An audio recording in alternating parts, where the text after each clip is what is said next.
En Égypte existait une mystérieuse caste de prêtres bien organisés, dont le symbole était l'œil d'Horus. Ils exerçaient le vrai pouvoir dans l'ombre des pharaons.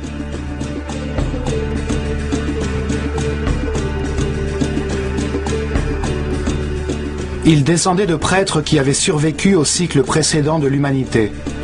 Ceux-là même qui avaient vu dans le déluge universel une chance de guider l'humanité vers une destinée plus haute et qui voulaient fonder une nouvelle société vouée à la perfection spirituelle.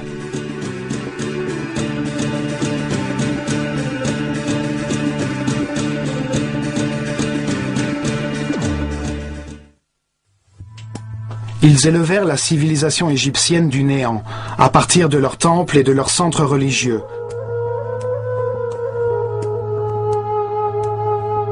Dans les temples, ils concentraient le savoir, le pouvoir, la richesse matérielle et spirituelle.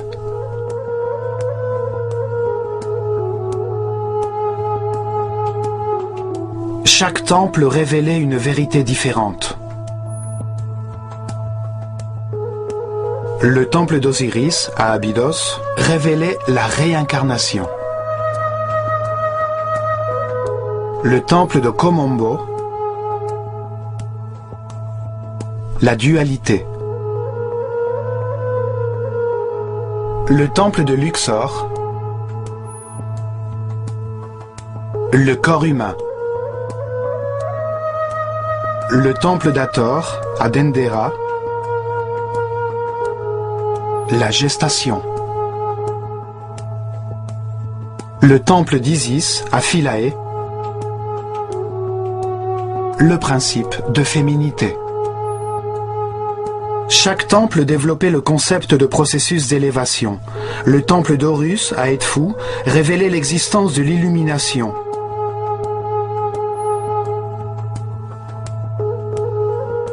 Le temple de Karnak était consacré à l'évolution de la conscience. Chaque temple était comme un livre ouvert qui racontait une histoire différente. Chacun d'eux était dédié à une partie de la révélation. Les temples transmettaient leur savoir par le biais d'histoires simples, remplies de mythes et de personnages fantastiques.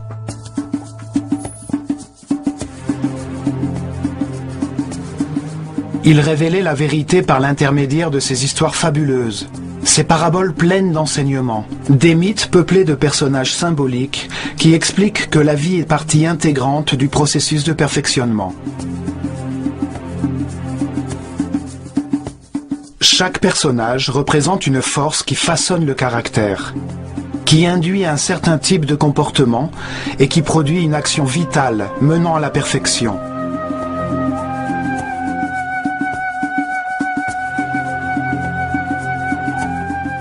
Les formes des personnages et des actions vitales qu'ils représentent témoignent de la grande sagesse des prêtres de l'œil d'Horus. Pour les choisir, ils étudient en profondeur les animaux et les insectes, jusqu'à ce qu'ils comprennent leur fonction vitale ainsi que son résultat.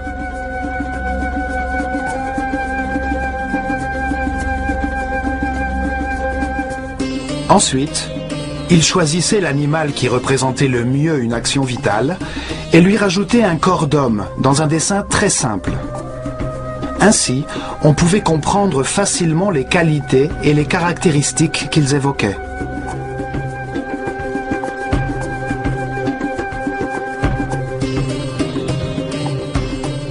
Un homme à tête de faucon est un être qui voit tout.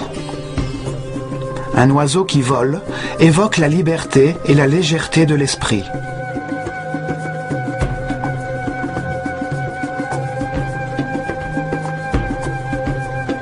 Un homme à tête de chacal possède le sens de l'orientation de cet animal. Le soleil au-dessus de la tête d'un autre signifie que sa sagesse est rayonnante, que sa conscience est très évoluée.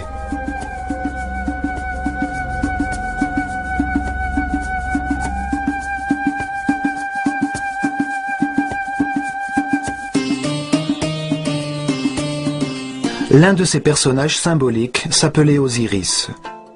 C'est à Abydos, derrière de grands murs le protégeant de l'extérieur, que se trouve le temple qui raconte son histoire, un immense ensemble architectural où vivaient des milliers de personnes.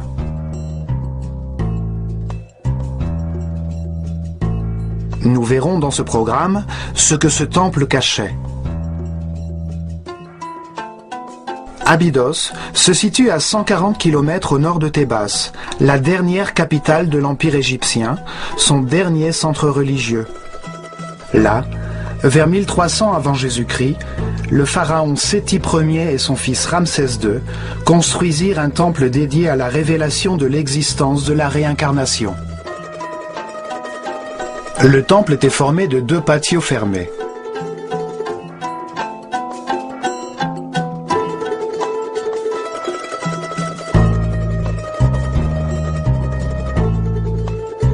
Deux énormes cours ornées de très hautes colonnes.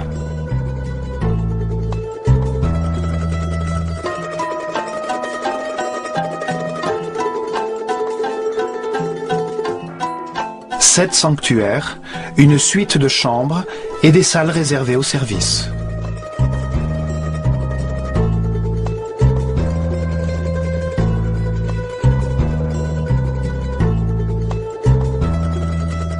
Osiris est le seigneur de la réincarnation. Il est la force qui guide le processus d'évolution de l'homme à travers ses nombreuses vies et qui fait de lui un être parfait et immortel.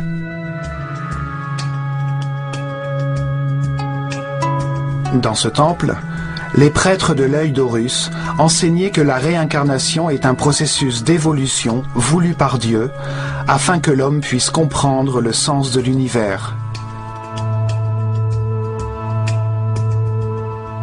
Cette vérité s'enracine lentement dans la conscience au fil de nos vies, afin que l'ignorance de nos enfants devienne sagesse. Ce processus transforme des esprits innocents en des êtres expérimentés qui comprennent la raison de leur existence. La réincarnation fait d'un être lourd et rigide, pétri de peur, un être souple et aérien qui vibre sur la plus haute fréquence de l'amour.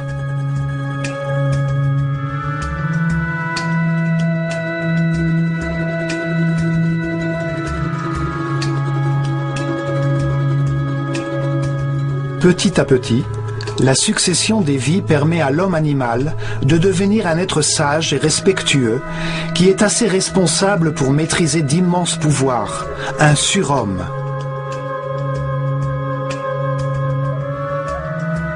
Le processus de perfection passe par l'école universelle des contrastes. Une réalité de facteurs opposés, polarisés et duaux. La lumière et les ténèbres, la matière et l'esprit, la souffrance et le bonheur. Le contraste permet de comparer 2 éléments antagonistes.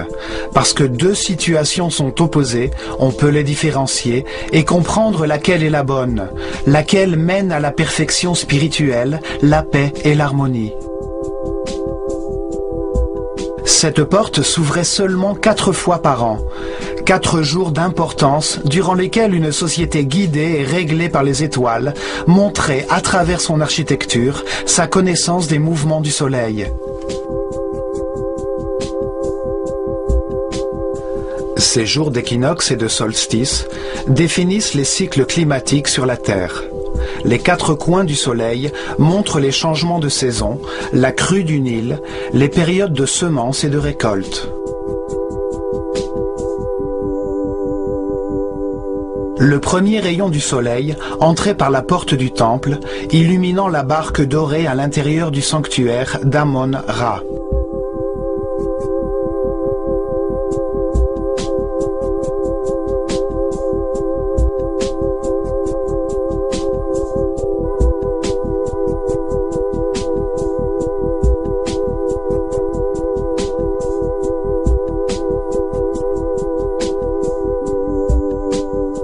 Ce vaisseau représente le voyage de la conscience sur Terre, le soleil dans le ciel, qui rythme les jours et les années dans un univers éternel.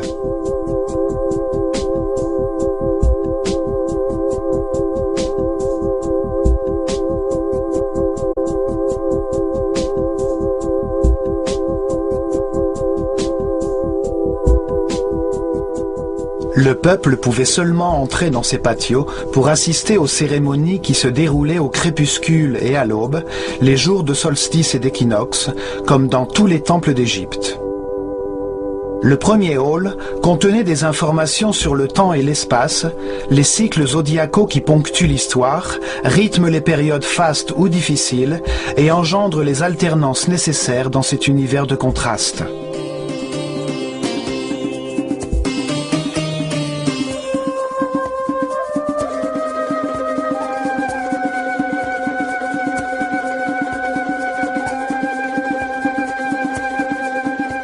Dans ce monde cyclique, l'esprit se réincarne plusieurs fois dans différentes enveloppes charnelles qui lui permettent de vivre et de comprendre les valeurs qui structurent l'univers.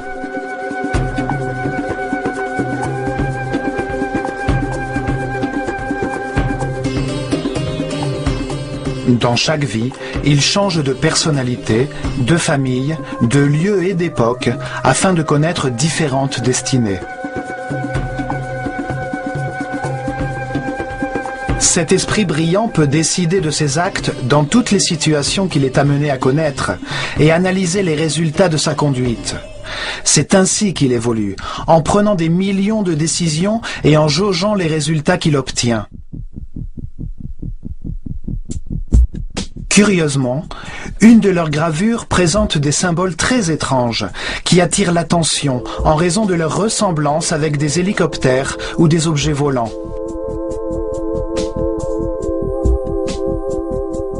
Des milliers d'histoires ont été inventées à leur sujet. Certains disent que dans ces gravures, les Égyptiens ont laissé des messages écrits à l'attention des hommes du futur.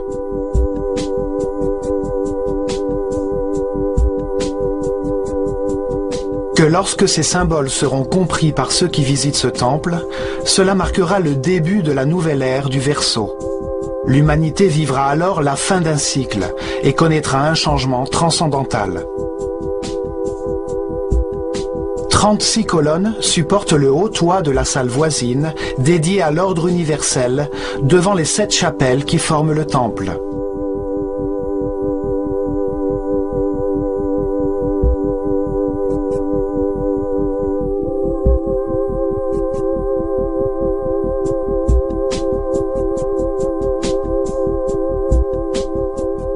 Dans l'une de ces pièces apparaît Isis, la sœur d'Osiris, qui fait naître la conscience d'un homme représenté sous les traits du pharaon Séti Ier, en possession du bâton de berger de l'humanité tout entière. Elle donne un souffle de vie à cet instant divin où l'esprit s'incarne dans un corps, afin de découvrir les vérités de l'univers et comprendre les résultats de toutes les décisions de sa vie. Au cours de chaque vie, l'esprit habite un nouveau corps qui obéit à ses décisions et lui envoie continuellement des informations du monde extérieur par l'intermédiaire de ses sens et de ses terminaisons nerveuses. Vie après vie, l'homme connaît toutes sortes de situations qui le relient aux autres êtres. Il tire des leçons de ses difficultés et trace ainsi sa destinée.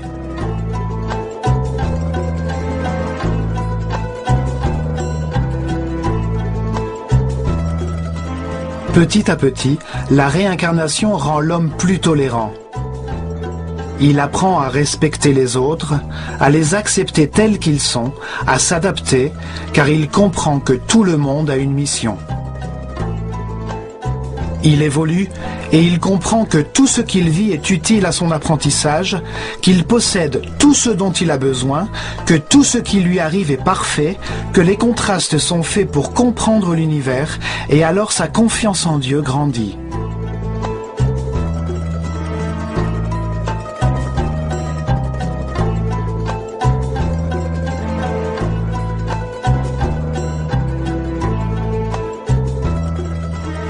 Sa souffrance devient paix, son intolérance devient respect, son agonie devient harmonie.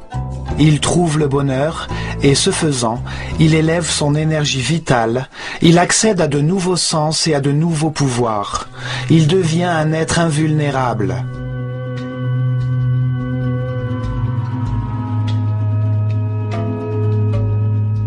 La réincarnation fait d'un homme mortel, borné par sa conscience temporelle, un être immortel doué d'une conscience atemporelle qui peut pénétrer et sortir de la matière par sa seule volonté.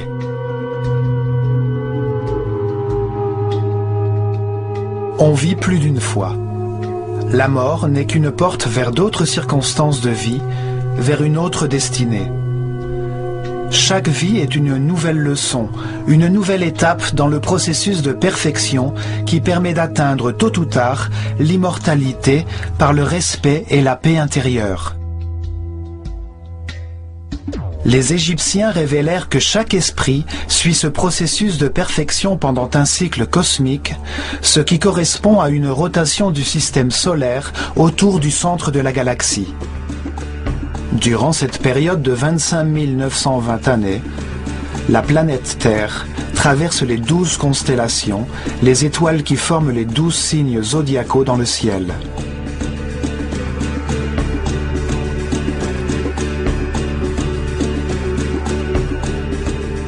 Ainsi, l'esprit peut recevoir les différentes énergies, les différentes forces des étoiles durant les 12 ères de 2160 ans chacune. 12 cycles qui génèrent des processus et des états différents.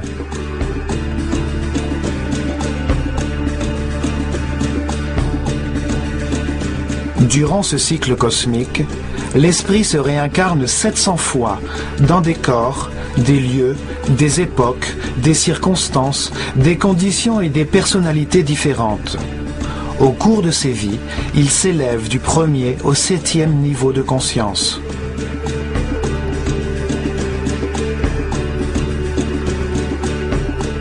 Dans chaque vie, il apprend quelque chose de différent. Chaque fois, il est différemment imprégné par les forces irradiées des étoiles. Pour expliquer ce processus d'amélioration, de réincarnation, les sages égyptiens inventèrent le mythe d'Osiris. L'histoire de deux forces opposées qui se manifestent dans l'esprit humain comme dans l'univers polarisé qui permet toute évolution. L'esprit humain, sous l'influence de la tension entre ces deux forces fondamentales, décide de sa conduite et de ses actes, et les résultats qu'il obtient sont une source d'apprentissage. La souffrance nous permet de comprendre le bonheur, l'angoisse nous permet de comprendre la sérénité.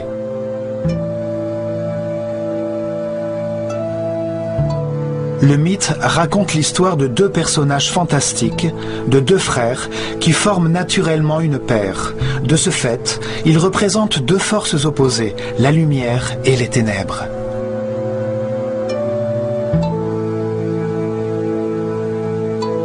Osiris et Isis représentent la force de la lumière qui conduit l'homme vers la spiritualité, vers la perfection, qui l'amène à progresser sur le chemin de la conscience.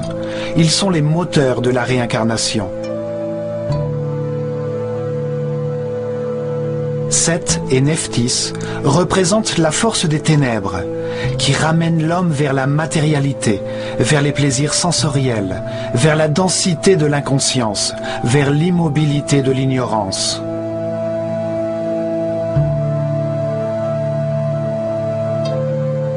Osiris est la force active mâle, dont la volonté est fondée sur des certitudes acquises, sur des informations vérifiées qui conduisent ses actions vers la paix, l'harmonie et le bonheur.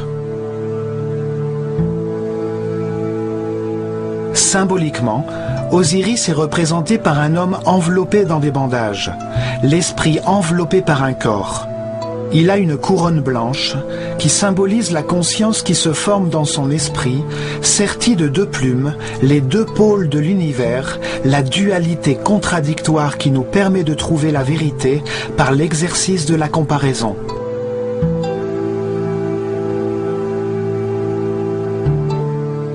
Dans sa main gauche, il porte un bâton de berger, la force qui guide le troupeau humain sur le chemin de la transformation cyclique.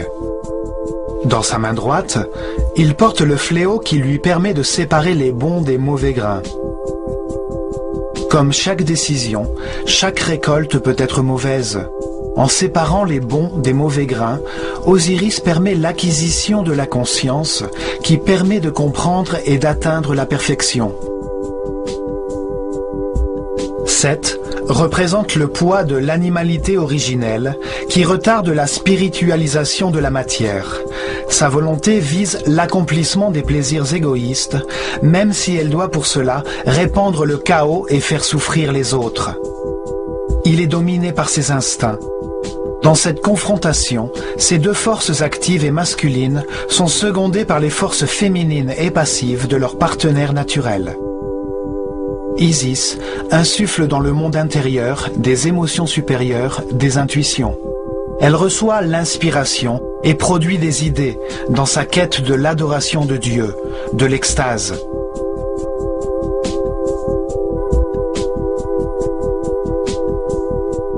Nephthys ne perçoit que les sentiments et les désirs générés par son corps. Elle ne conçoit que l'analyse de la perception élémentaire du monde extérieur par l'intermédiaire des sens.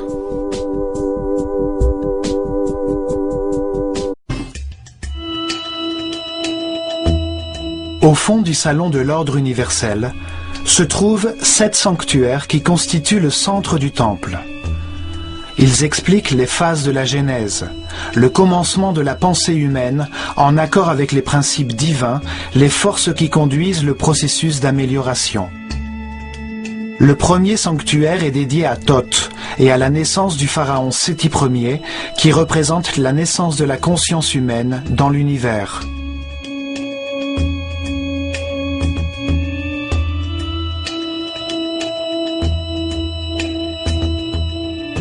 Dans la première de ces scènes symboliques, le grand prêtre de l'école d'Horus, recouvert d'une peau de jaguar, qui signifie le renoncement à la force originelle de l'animalité, préside la naissance du pharaon Séti Ier. La conscience qui participe à l'évolution de l'univers est née.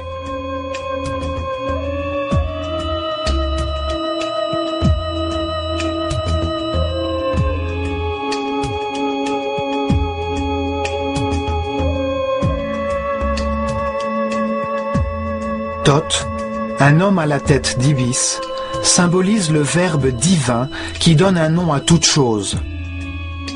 Il représente le principe multiplicateur du Dieu unique qui, lorsqu'il donne un nom, crée une créature divine.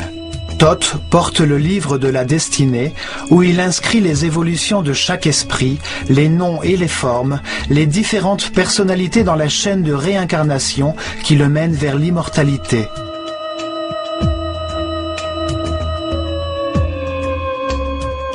Chaque esprit reçoit un corps qui lui permet de vivre des expériences et un nom. En l'occurrence, il s'agit de Séti Ier, une personnalité temporaire de Pharaon déterminée par le lieu et les circonstances dans lesquelles il connaîtra un destin temporaire avant de poursuivre son chemin d'apprentissage. Thoth écrit le nom dans son livre à l'intérieur d'une boucle, que l'on appelle cartouche égyptienne. Chaque tour de cette boucle est noué à sa base et représente l'une des vies temporelles d'un esprit éternel. Le nom est la vibration du mot divin qui donne forme au corps et définit la personnalité temporaire dans laquelle l'esprit s'est incarné. Nous avons un nouveau nom dans chacune de nos vies. C'est la leçon du jour, la destinée qui définit les circonstances nécessaires afin que nous puissions apprendre de nos vies. Thoth est le scribe du paradis. Il archive les leçons que l'esprit incarné apprendra dans le livre de sa destinée et au moment de sa mort ce qu'il a accompli. Puisqu'il est responsable des mots, il est l'inventeur du langage, de son écriture et de la matière intellectuelle qu'il contient, compare et analyse. Aux côtés de Thoth se trouve Séchat, avec sa couronne aux 7 pétales. 7 est le nombre du progrès. 7 est le nombre de niveaux de l'esprit humain. Elle écrit le nom du pharaon dans la matière, pour inaugurer le cycle temporel qu'il va vivre.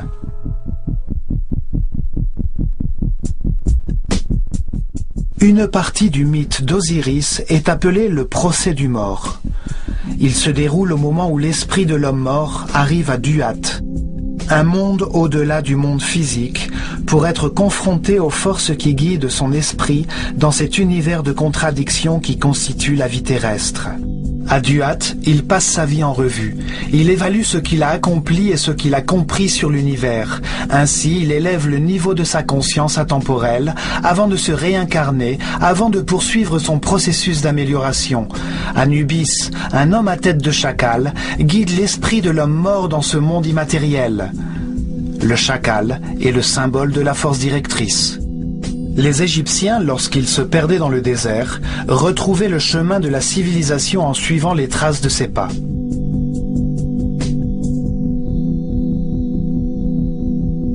Anubis place le cœur de l'homme, qui contient tous ses sentiments, ses pensées et ses actions, sur un plateau de la balance de Maat, la déesse de la vérité et de la justice. Pour lui faire contrepoids, sur l'autre plateau se trouve la plume de la vérité. Si son cœur est plus léger que la plume, c'est qu'il a appris les bonnes leçons. Il est reçu par Thoth, l'homme à la tête d'Ibis. Il symbolise le Dieu unique qui multiplie les êtres de la création. Il apprécie le résultat de chacune des décisions de l'esprit défunt, il évalue son comportement dans chacune des situations difficiles de sa vie et détermine quelle est la leçon essentielle que son incarnation lui a apprise. Il écrit le livre du destin, les registres sakkasiques, qui retracent les transformations de chaque esprit dans le processus d'évolution, le nom qu'il a pris, la forme qu'il a adoptée, le lieu où il est né, les circonstances de sa vie et ce qu'il a accompli. Un personnage étrange, qui est un croisement entre plusieurs animaux, le regarde. Il représente les différentes formes dans lesquelles l'esprit s'est incarné, les différentes expressions de son animalité. Il incarne la force animale qui ramène l'esprit vers la matière, les passions, le désir et les sensations corporelles. C'est l'influence de Seth, le côté obscur de chaque être humain qui retarde son processus d'évolution.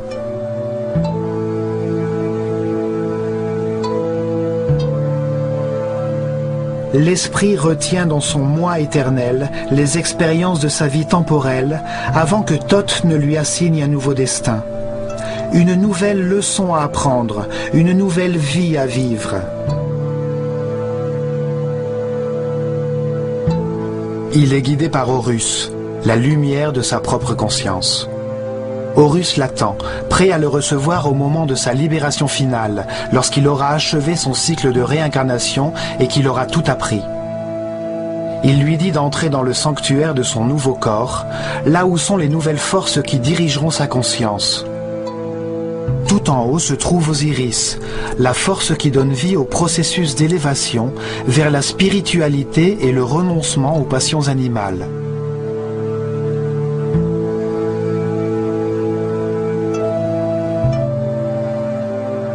Il est accompagné par Isis et Nephthys, qui le relient aux sensations et aux émotions du corps qu'il habitera dans cette nouvelle vie, celui dans lequel il naîtra.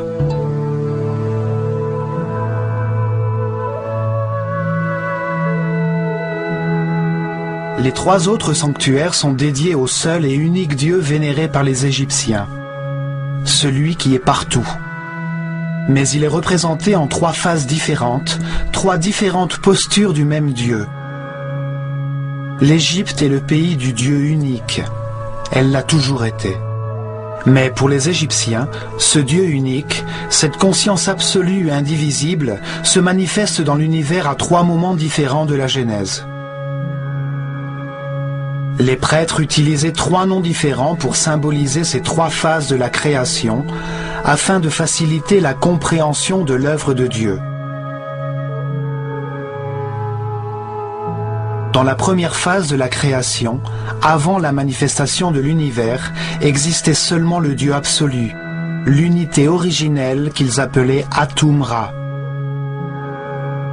Les Égyptiens ne lui ont jamais donné de représentation physique, et dans les hiéroglyphes, il apparaît sous la forme d'un disque doré, un soleil symbolique, source de lumière. Le sanctuaire d'Atum-Ra est le premier des trois.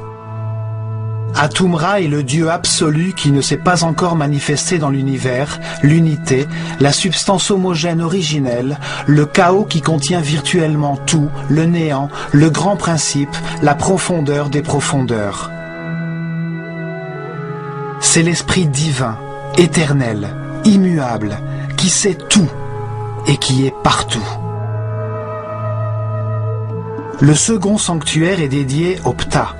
Ptah est le nom de Dieu lorsqu'il manifeste sa volonté par la création et donne naissance à l'univers.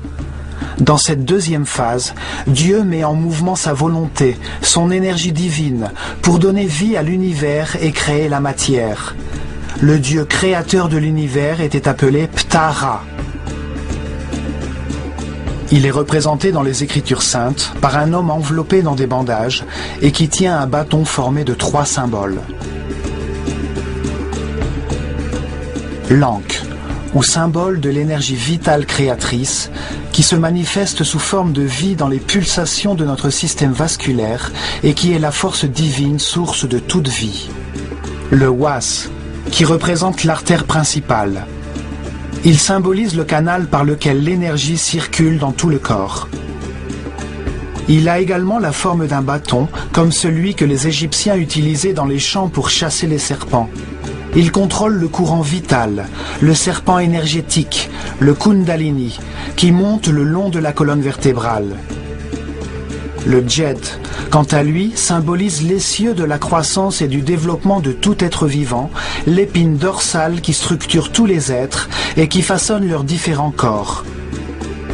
Le bâton de Ptah a donc une forte dimension symbolique qui renvoie à l'idée de l'énergie génératrice de vie. Ptah indique par conséquent le moment où la volonté de Dieu se manifeste par l'intermédiaire d'une force qui le dépasse et qui condense toute sa substance originelle que nous appelons esprit. Ce mouvement engendre une force expansive contraire qui met l'univers en mouvement. Ces deux forces polaires opposées créent des moments d'équilibre qui laissent place au cosmos, aux planètes et à la nature. De nos jours, les scientifiques appellent ce moment le Big Bang. Ils appellent la force condensatrice la force centripète et le mouvement d'expansion qu'elle induit par réaction la force centrifuge. Depuis Einstein, il est admis que la matière est une forme d'énergie, une coagulation ou une condensation de lumière. L'esprit est considéré comme la substance originelle qui, en raison de sa nature propre, s'impose à lui-même une force condensatrice qui le comprime dans un volume, dans de la matière, dans une condensation de lumière. Ce faisant, il induit automatiquement une force opposée qui essaie de s'échapper de la forme dans laquelle elle est comprimée, donnant ainsi naissance au mouvement et au temps. La troisième et dernière phase de la création est lorsque Dieu crée l'homme à son image en le dotant de la même capacité de création et de conscience que lui. Les Égyptiens l'appelaient Amon-Ra. Le symbole principal d'Amon-Ra est une grande couronne qui symbolise la conscience qui se forme dans un monde dual. C'est pourquoi elle est divisée en 2 branches qui s'écartent de l'unité centrale. Chaque branche a 7 feuilles, qui représentent les 7 niveaux par lesquels passe la conscience, depuis le moment où elle s'incarne pour la première fois dans un corps humain, jusqu'au moment de son illumination, de sa libération des contraintes matérielles. Lorsque l'ordre sacerdotal disparut, la signification de ces symboles fut perdue. C'est pourquoi nous avons cru que ces prêtres étaient idolâtres et polythéistes. Toutefois, l'Égypte antique a toujours cru en un seul et unique Dieu. Il suffit de comprendre la signification de chaque symbole pour décrypter. Cette théologie apparemment complexe et se rendre compte qu'elle est aussi simple que l'organisation géographique des temples.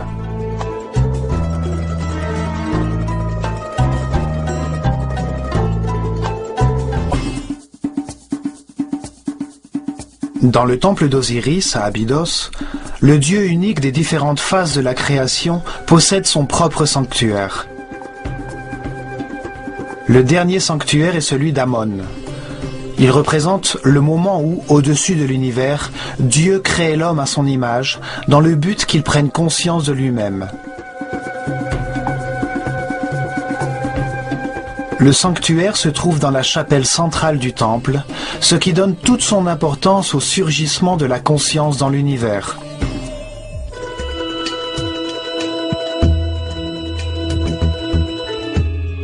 Sur ces murs, on peut voir le symbole du dieu Amon-Ra et du pharaon, qui incarne l'homme doué de conscience, empli de la gratitude de vivre, car il accepte les côtés lumineux comme les côtés sombres de la vie.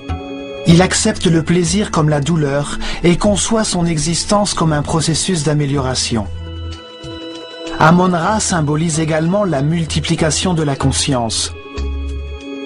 Il a un bâton à la hauteur de son nombril, d'où est sortie l'humanité.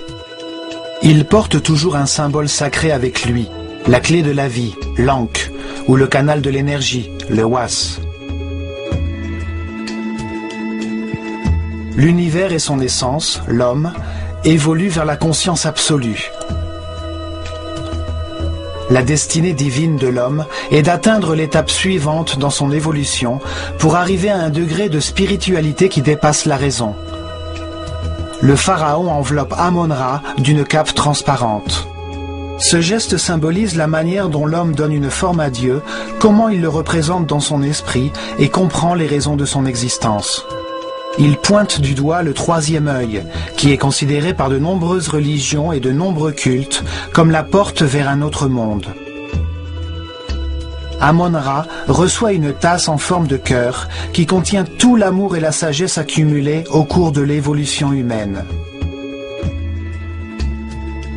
Les trois autres chapelles sont dédiées, la première à Osiris, la deuxième à Isis et la troisième à leur fils, Horus.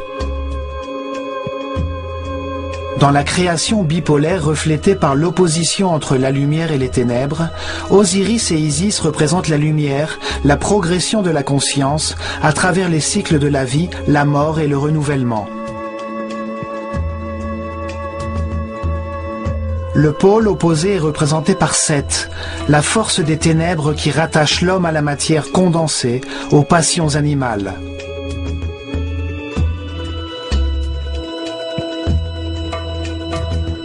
Horus est né lorsque la lumière a vaincu les ténèbres. Il est le fils d'Osiris et d'Isis. Il représente le moment où chaque être spiritualise la matière et laisse son animalité originelle derrière lui pour devenir un être sans limite, conscient de toutes les vies qu'il a vécues. Osiris apparaît sur les murs de son sanctuaire avec différentes couronnes symboliques sur sa tête qui représentent les différents moments du processus d'amélioration, ainsi que les différentes étapes et les différents états qui y correspondent. Ce processus d'évolution se déroule de deux manières en même temps. Il y a d'une part un processus visible d'évolution physique, par lequel une forme corporelle complexe est conservée et transmise par héritage.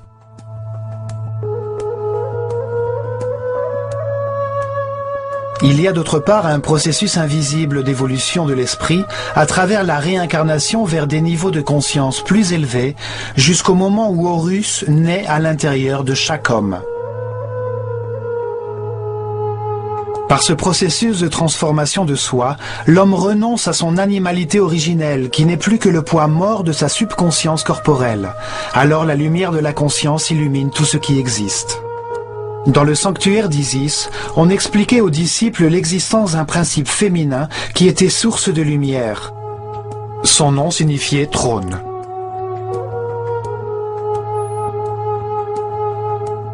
Chaque image symbolique permettait d'exprimer une pensée d'une manière très simple, par-delà le langage.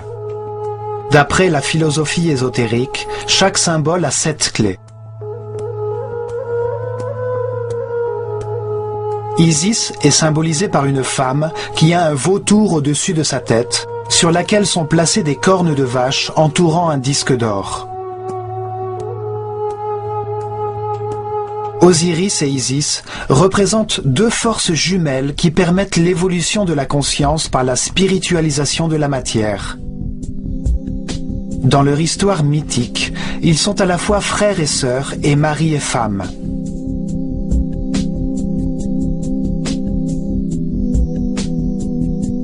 Le vautour est un oiseau qui se sacrifie totalement à ses poussins. Dans ses entrailles, il transforme la pourriture en nourriture, il lui redonne vie.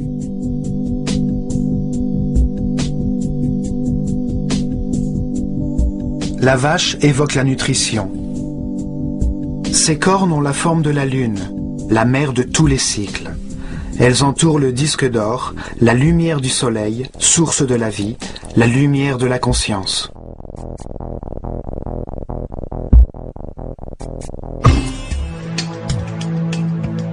Selon le mythe, Osiris et Isis auraient dirigé l'Égypte.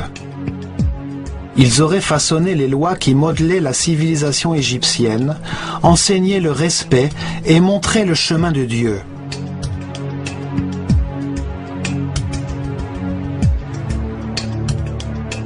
Après avoir accompli cela, Osiris se met à la recherche de nouvelles vérités et part en voyage en laissant le royaume, symbole de l'esprit, dans les mains d'Isis, sa femme et sœur.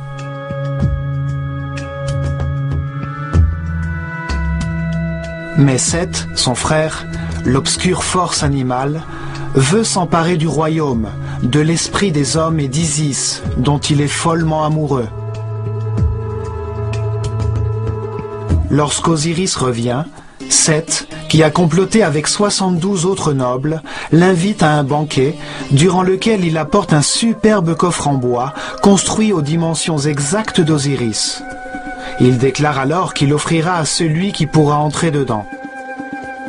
Un par un, les convives essayent, et lorsqu'Osiris s'allonge dedans, les conspirateurs referment le couvercle, le scellent avec du plomb et le jettent au Nil. Seth, qui représente le côté animal et passionné de chaque être, prend le contrôle de l'esprit humain et le cantonne aux sensations du corps et à ses désirs.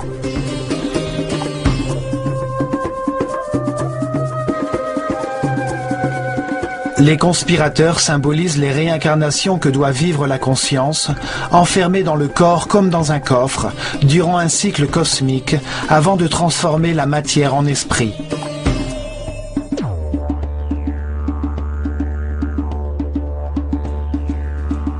« 72 ans est le temps que met la Terre pour faire un degré de chacun des 30 arcs que forme chaque constellation de la voûte céleste. » Les 12 aires zodiacales, les 12 constellations, occupent les 360 degrés du ciel. La grande rotation du système solaire, appelée le cycle cosmique, s'effectue en 25 920 ans.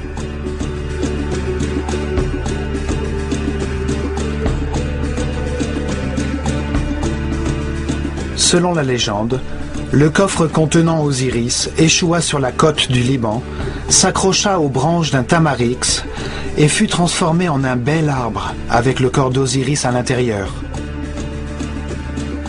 Le seigneur des lieux vit ce magnifique arbre et le fit couper pour en faire une colonne de son palais sans savoir qu'Osiris était à l'intérieur.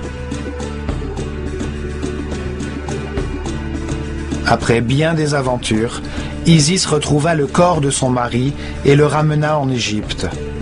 Mais lorsque Seth s'en aperçut, il décida de couper le corps d'Osiris en 14 morceaux et les répandit dans tout le pays.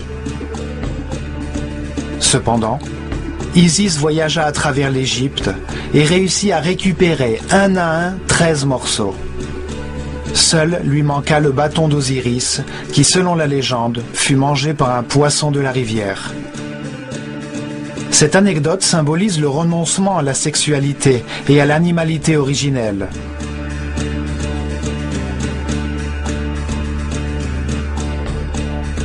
Isis, avec l'aide de Thoth, réunit les morceaux du corps d'Osiris et communie spirituellement avec son mari. Elle s'imprègne de son odeur et tombe enceinte d'Horus.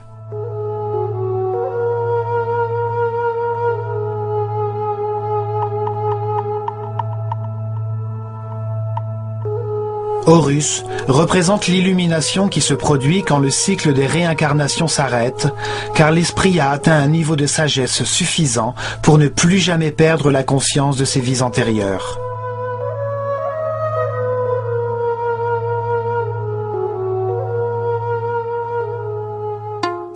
Cette histoire est une parabole de l'évolution, du processus de l'esprit humain depuis sa première incarnation corporelle, jusqu'au moment où, après de nombreuses vies, guidé par ses émotions supérieures, son inspiration et son intuition, il reçoit pour toujours l'illumination et la sagesse.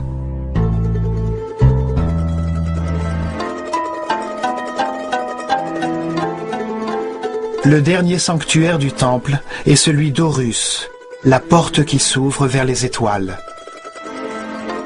Horus représente le moment de la résurrection, de l'illumination et de l'immortalité. La fin des contraintes matérielles.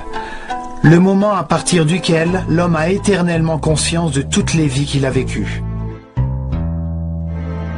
Les Égyptiens nous révèlent que l'esprit humain, après de nombreuses vies, atteint un niveau de sagesse qui lui permet de comprendre la raison de son existence et le rend apte à connaître les forces fondamentales de l'univers. Cette compréhension, qui résulte des expériences de plusieurs vies, conduit l'homme vers l'harmonie. Arrivé à ce point de son évolution, il peut se libérer du cycle des réincarnations et des contingences de la matière. À cet instant, il respecte tout ce qui existe. Il accepte que tout ce qui arrive dans ce monde est parfait et il demeure en paix et en harmonie. Il possède alors une grande quantité d'énergie vitale et il décide avec toute sa volonté de vouer son existence à la découverte de Dieu. Si, lorsqu'il atteint ce niveau, il décide de s'efforcer à atteindre la perfection, alors il ouvre la porte du chemin d'Horus, vers la transformation ultime qui met un terme au cycle des réincarnations. Horus représente le triomphe de la lumière sur les ténèbres, le contrôle sur l'animalité originelle, la fin des contraintes matérielles. L'ultime passage de l'ignorance à la sagesse, la porte dimensionnelle qui permet de s'élever dans la hiérarchie de l'univers.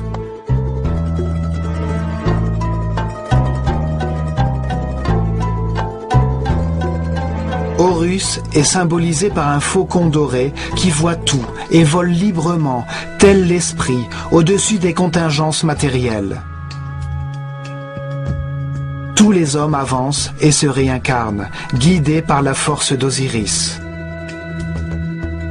Ils portent en eux le germe d'Horus, la voie vers l'immortalité et la conscience éternelle.